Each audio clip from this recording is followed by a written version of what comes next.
Gin is a distilled alcoholic spirit. It's flavored primarily with juniper berries. In fact, the word gin is believed to come from jenever, the Dutch word for juniper.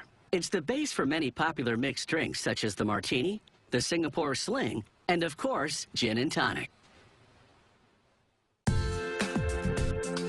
This microdistillery produces gin in small batches using a slower distillation process. They don't add any sweeteners, artificial flavoring, or coloring.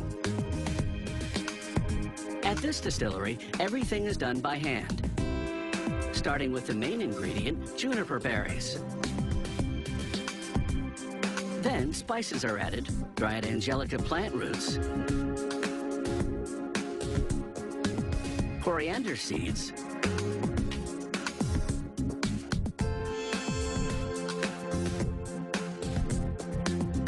lemon peel, and cardamom.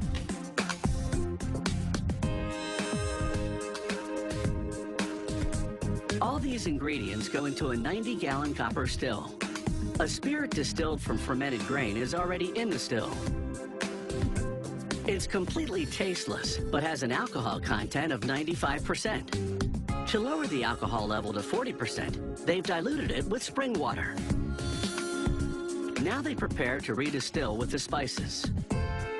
This gives the spirit its distinct gin flavor. To do this, they slowly heat the bottom of the still. In about an hour, the alcohol boils and begins to evaporate. They continue distilling for about 6 hours, constantly monitoring the temperature. If the temperature reaches 212 degrees, the water will also evaporate, ruining the batch. The alcohol steam rises up and out of the still through pipes leading to a chilled stainless steel tank. When the hot steam hits the cold, it condenses back to a liquid, creating gin.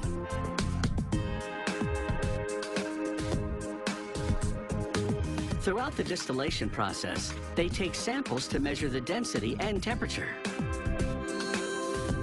These readings reflect the current alcohol level.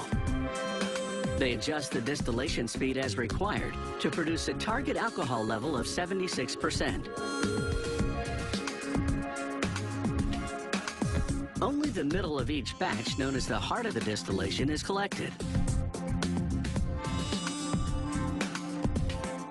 This particular distillery adds another step.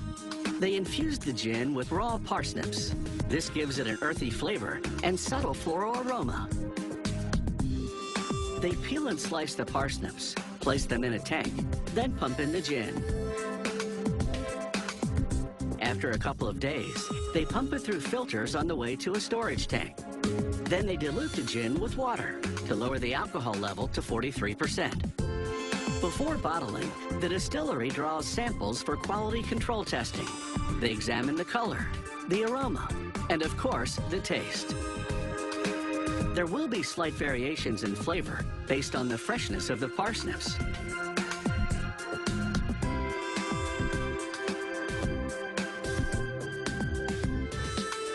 This microdistillery has no automated bottling line. They fill the bottles by hand, only 6 at a time.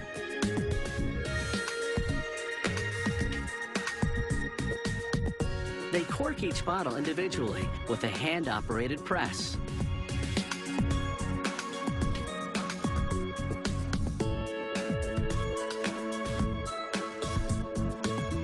They apply a plastic sleeve, which they heat shrink tightly over the neck. The consumer pulls a small gold tab to remove the seal and uncork the bottle. This hand-operated machine labels one bottle at a time. The machine removes the backing to expose the adhesive, then presses the label onto the bottle. This is a London Dry Gin, meaning it's made with the traditional ingredients and contains no added sweeteners or colorings. This distillation process is how gin was made before the age of large commercial distilleries.